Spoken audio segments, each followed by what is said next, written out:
Hi, my name is Dr. Catherine Hughes. In today's video, I'm going to talk about the psychological impact of the coronavirus. I wrote a social media post a few days ago about how this coronavirus was an extremely interesting event from a psychological perspective. Mass hysteria seems to have gripped the whole world and everybody is panicking. This, of course, includes people panic buying goods. I'm sure many of you have been out to the shops lately and not been able to get what you needed.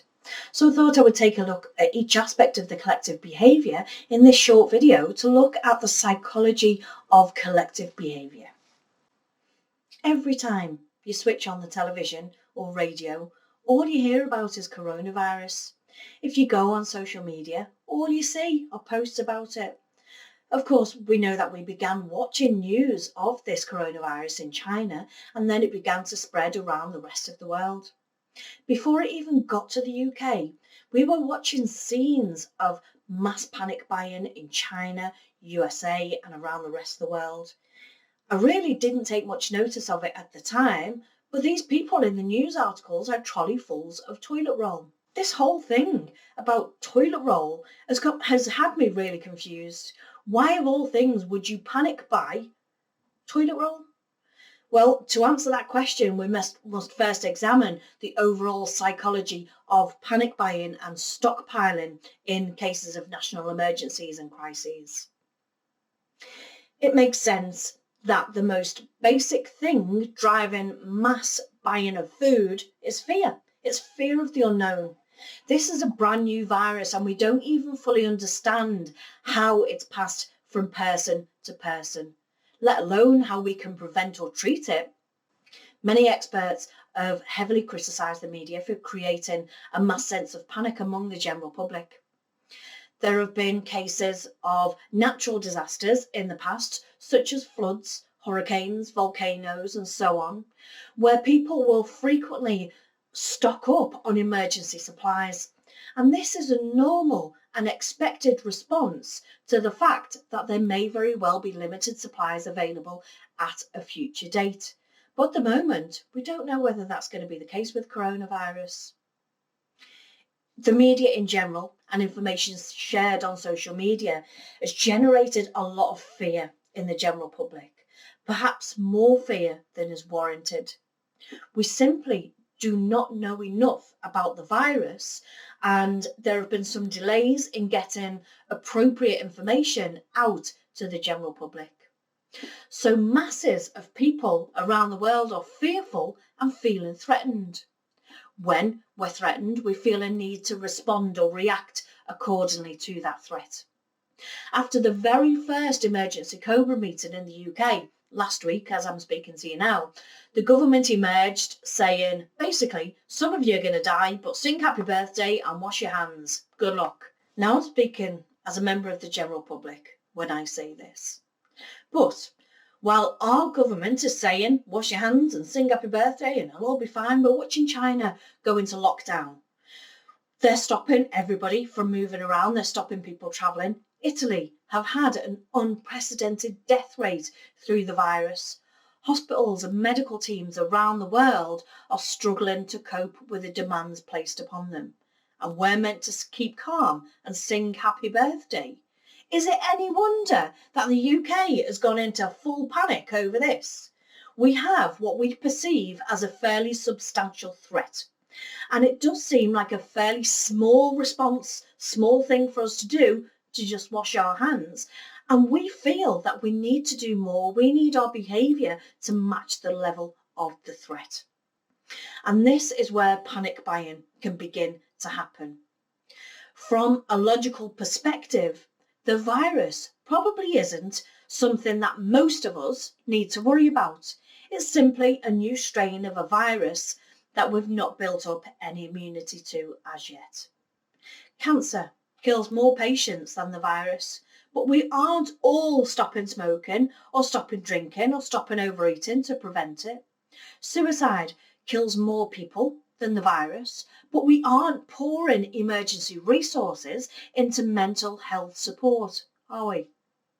So far, we've seen other shoppers around the world go out on the news panic buying items. And I'm sure in one country, I vaguely remember there being some shortage of a supply of toilet rolls. We've seen several cases of the virus confirmed in the UK, and the media does give the virus, deaths and consequences of this virus a lot of attention. Every single one of us is sharing articles and pictures of it on social media. We begin to see the supermarket shelves start to empty. The first aisles that were emptied were the toilet rolls. And that is the point at where we begin to see those items as being in shortage. They weren't, but they were once everybody started to panic buy them. And we start to think, well, if we don't get them now, we might not get them. And so we buy them. And this makes other people believe that they need to stock up before they run out. We are social beings and we model ourselves on the people who are around us, who are most similar to us. Even if we're not specifically worried for ourselves, we see other people around us begin to worry and begin to panic buy, and we begin to become worried ourselves, even if we never planned to or thought that we would. There's no escape from this feeling of panic and impending doom because it's on our screens, it's on our radios, our family and friends are talking about it. Even when the social media posts about it are funny, we're still seeing it shared everywhere. I've seen some hysterical posts about it, but we're still seeing it. As social beings, we follow what the majority of people are doing. Let's say, for example, everyone is running out of a building, screaming and looking fearful. Even if you don't know what's going on, you're not going to run inside that building. You're also going to try to get away from that threat. If you wanted to, you could even test this, what we call social modelling behaviour, by getting a group of 3 or 4 friends together and all staring and pointing at an inanimate object, let's say a building or the sky or a lamppost or something, and all looking very concerned. You could mutter some things to yourselves or between yourselves, such, oh my God, have you seen that? Oh my God, it's going to go off any minute. Oh, I can't bear to watch. And as you're looking and you're chatting, more people will begin to stop to look at what you're looking at to try to determine what the threat is. Some might even be as bold to ask what's going on. And you could even give a really vague answer, such as, oh God, I have no idea what's going on, but it's going to go off soon, I'm telling you. As the crowd begins to grow, if a significant number of people start to back away together in a hurry, the rest of the people are going to follow suit, even if they don't know what's happening or they don't know what the threat is, but there is a perceived threat and a feeling of anxiety. So panic buying and stockpiling is fueled by this anxiety. We feel we need to do all that we can to quash those fears that we're feeling. And this includes standing in line for hours at supermarkets, buying more products than what we need. And we've seen this behaviour several times throughout history with several natural disasters such as earthquakes and hurricanes and so on. What is needed to stop this panic and uncertainty is good, honest and clear, reliable advice and information. Many of us know that everybody is washing their hands on a regular basis, and that's the best thing that's going to stop the spread of this virus. But for many people, or subconsciously, this seems far too simple a task to deal with such a grave threat. Others have shown complete disregard for the self-isolation rules which have been imposed because they don't feel any fear from the consequences. I've seen several videos this week of Brits around Spain and Benidorm on the streets drinking while the sirens are going off, telling people to go home and isolate. I've even seen a video of a woman swimming in a pool in Tenerife where the officer had to undress and go in the pool to arrest her to get out. There are, of course, some who are not in the at-risk category, who are not that worried about getting it. And it's clearly these people who are still on the street refusing to self-isolate. However, they're showing very little compassion for those who are at risk. The cost to them of self-isolating outweighs the risk of them getting the virus. The way that people think about the coronavirus is embedded in the way that we think about society. There is an ever-increasing focus on me and not we. A recent article by Stephen Reicher and John Drury, who are both major contributors to the social identity theory within social psychology.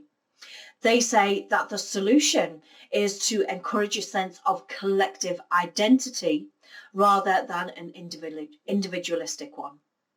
They state that when individuals focus on self-survival, there are many difficulties in getting those people to behave in ways that are either inconvenient or not of direct benefit to them. For example, asking young, fit and healthy people to self-isolate for the protection of the elderly and the vulnerable. It's not going to work if these people have a focus on themselves. Add to this the impending scarcity of resources such as prescriptions or hospital beds or doctor's time or hand sanitizer and so on. It can worsen the situation if we don't begin to think as a collective, as a society. If the general public prioritise the individual, then the strongest individuals will prevail over this rather than the neediest. However, Drury and Reicher state that the pursuit of self-interest is inefficient. It undermines the overall response to the crisis and many more people will die.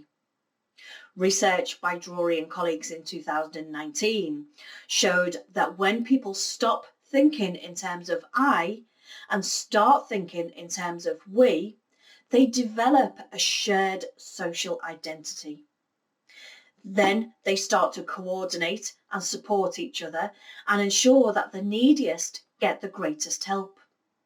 Sometimes this sense of shared identity emerges by the very fact that we are experiencing this common threat.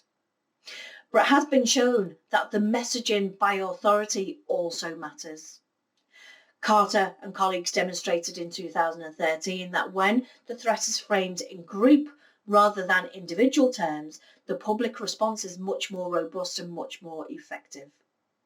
Therefore, Reicher and Drury suggest that if we want to reduce the impact of this coronavirus, we need to collectivise the issue by making the messaging more about how we as a community, how we as a collective will get through this. If we focus on keeping losses in the community to a minimum, it will become more important to everybody within that community to take measures such as simply washing their hands. Once collective norms have been formed, it becomes much more difficult for individuals to break those norms. So those who are sick will stop going out.